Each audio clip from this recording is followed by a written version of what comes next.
يا أيها الذين آمنوا ادخلوا في السلم كافة ولا تتبعوا خطوات الشيطان إنه لكم عدو مبين. فإذا بلغ الصبي, ketika ada seorang anak telah mencapai balik, kalau ada seorang anak sudah balik misalnya, ya, ini kondisi ya. Kalau sudah balik berarti dia butuh ilmu. Kalau anak kita sudah balik, fa awwal wajibin alaihi ta'allumu kalimatai syahadah wa fahmi maknaha wa illam yahsul dzalika bin nadhari wad dalil, ya. Jadi yang pertama yang wajib dipelajari kalau seorang anak sudah mencapai balik, ini yang pertama ya. Jadi ilmu apa sih yang harus dipelajari? Nah, pertama dilihat dulu, oh itu anak sudah balik. Berarti dia harus mempelajari apa? 2 kalimat syahadat. Itu dulu diajarkan, 2 kalimat syahadat diajarkan kepada mereka, persaksian. Walaupun seorang muslim apabila melahirkan seorang anak, maka anak itu secara otomatis mengikuti ayahnya menjadi seorang apa? Seorang muslim. Ya, menjadi seorang muslim secara otomatis. Kalau dia lahir dari seorang non muslim, maka dia harus mengucapkan 2 kalimat syahadat baru dikatakan dia telah masuk Islam. Kalau dia seorang muslim, dia lahir, maka dia lahir langsung secara otomatis dia menjadi seorang muslim. Tapi kedua orang tuanya berusaha untuk memahamkan 2 kalimat syahadat ketika anak itu masih kecil. Ketika anak itu masih kecil, ya, memahami makna 2 kalimat syahadat. Walaupun kata Imam Ibnu Qudamah di sini, kata beliau, wa illam yahsul dzalika bin nadhari wad dalil. Walaupun itu tidak sampai mereka mengetahui tentang dalilnya, ya, tidak perlu. Kalau misalnya dia masih kecil, yang penting dia paham la ilaha illallah, enggak perlu dia tahu dalilnya apa gitu. Tapi dia memahami apa sih makna asyhadu an la ilaha illallah dan apa makna asyhadu anna Muhammadar Rasulullah. Apa makna asyhadu an la ilaha illallah dan apa makna asyhadu anna Muhammadar Rasulullah.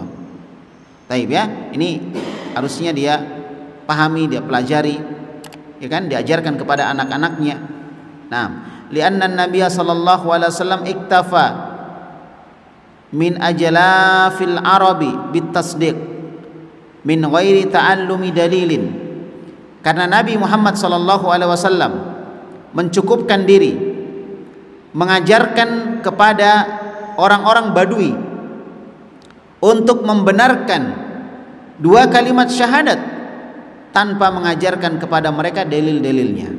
Yang penting mereka sudah mengucapkan 2 kalimat syahadat. Nah, ini yang kadang kurang kita perhatian kepada anak-anak kita berkaitan dengan 2 kalimat syahadat.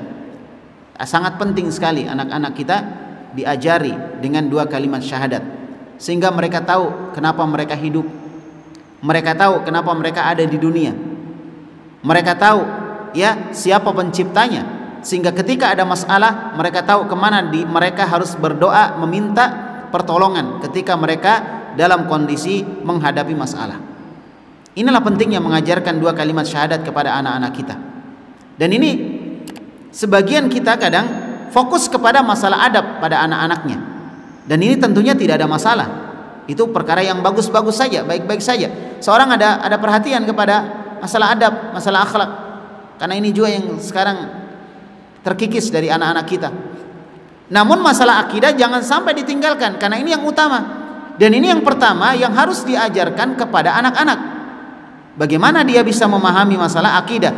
Nah, yang paling penting adalah bagaimana mereka memahami konsekuensi dari ucapan asyhadu an la ilaha illallah wa asyhadu anna Muhammadar Rasulullah.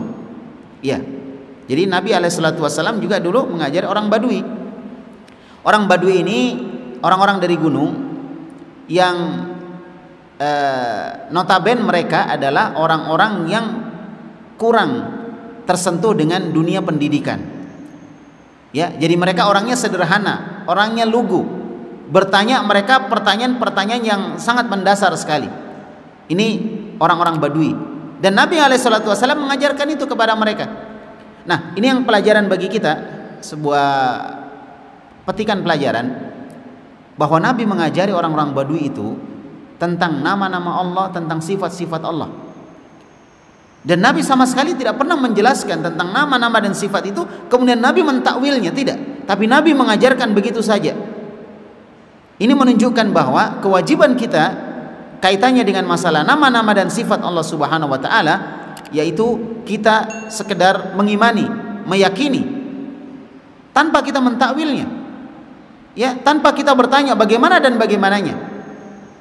Tetap cukup kita meyakini, kita imani apa yang datang dari Nabi Muhammad sallallahu alaihi wa ala alihi wasallam.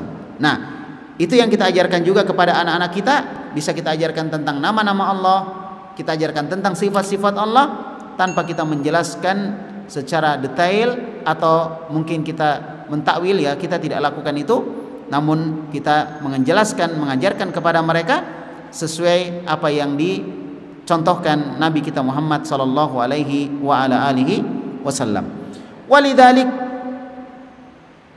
oleh karena itu, faradul waqta thumma yajibu 'ala an-nadhar wal istidlal.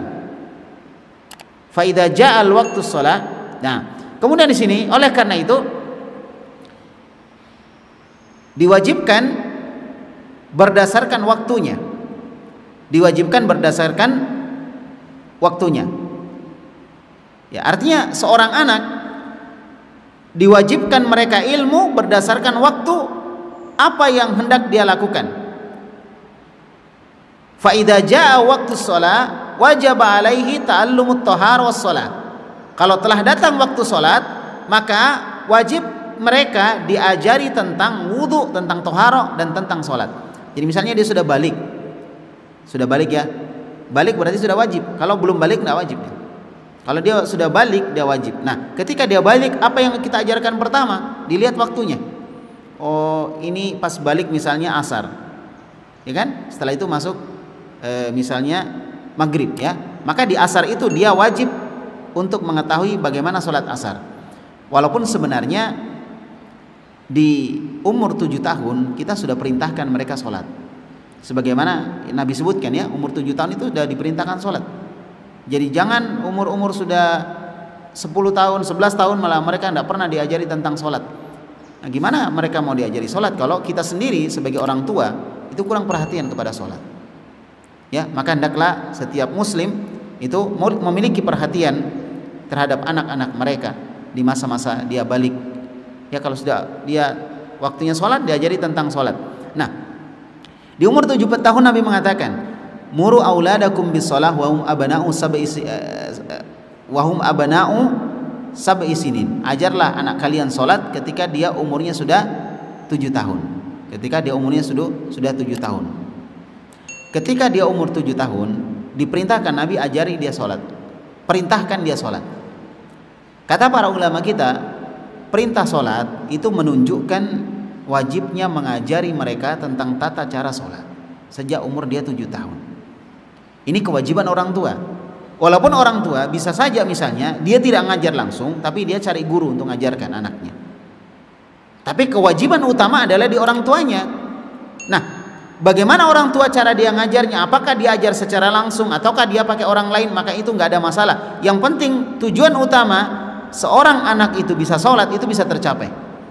Itu ilmu pertama yang harus diajarkan ke anak-anak kita. Kalau misalnya kaitannya dengan masalah ibadah, sholat, ya, sejak umur 7 tahun dan seterusnya.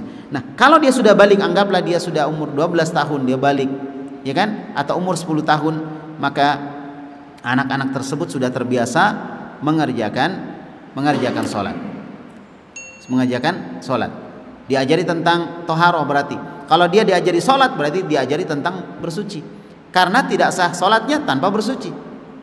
Yang itu disebutkan di dalam hadis yang diriwayatkan oleh Imam Bukhari dan Imam Muslim, la yaqbalullahu sholata ahadikum idza ahdatsa hatta yatawadda. Tidak sah salat salah seorang di antara kalian apabila dia berhadas sampai dia berwudu. Berarti kalau orang mau sholat harus suci dulu. Perintah Nabi untuk kita memerintahkan anak kita di umur 7 tahun sholat, secara langsung perintah untuk mengajari mereka berwudu.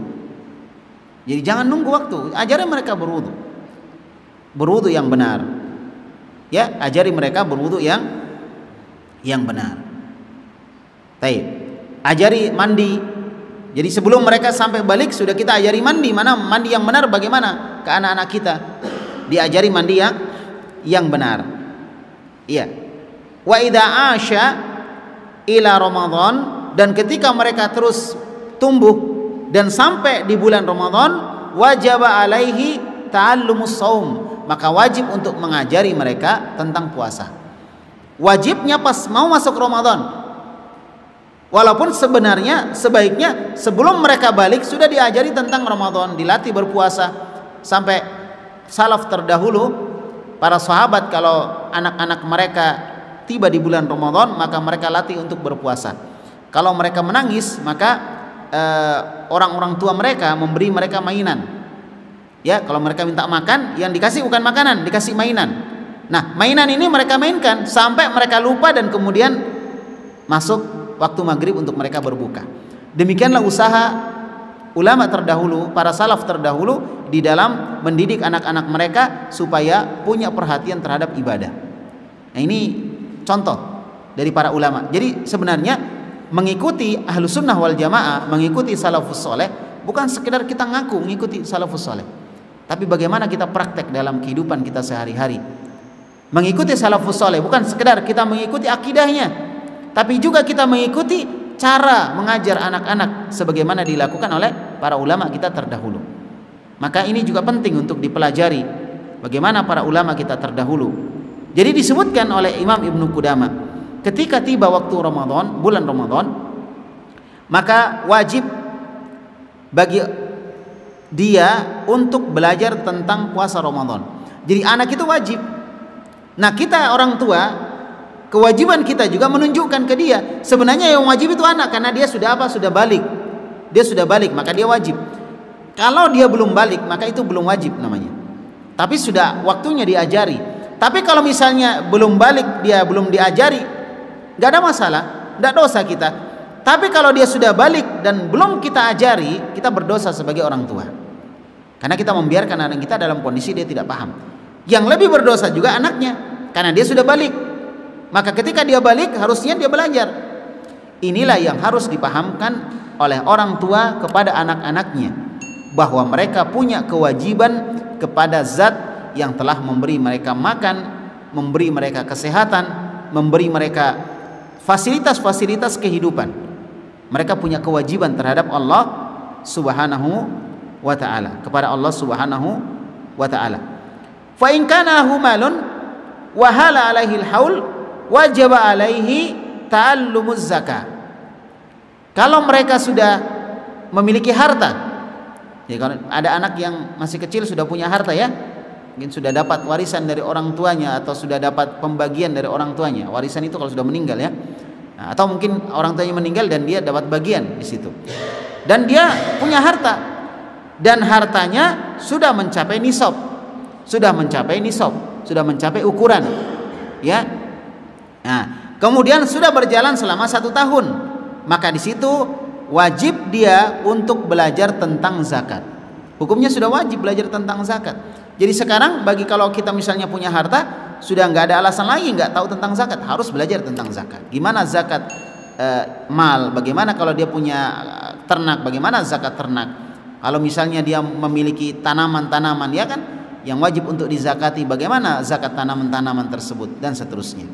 Ya, jadi kaum muslimin dan muslimah, barakallahu fikum.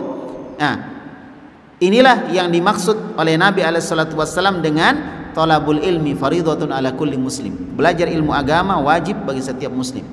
Kalau ditanya apa yang wajib, nah, itu tadi tergantung kita sekarang di posisi apa. Oh, saya di posisi baru balik gitu kan, saya nggak punya apa-apa, berarti sholatnya dulu diajarkan, gitu.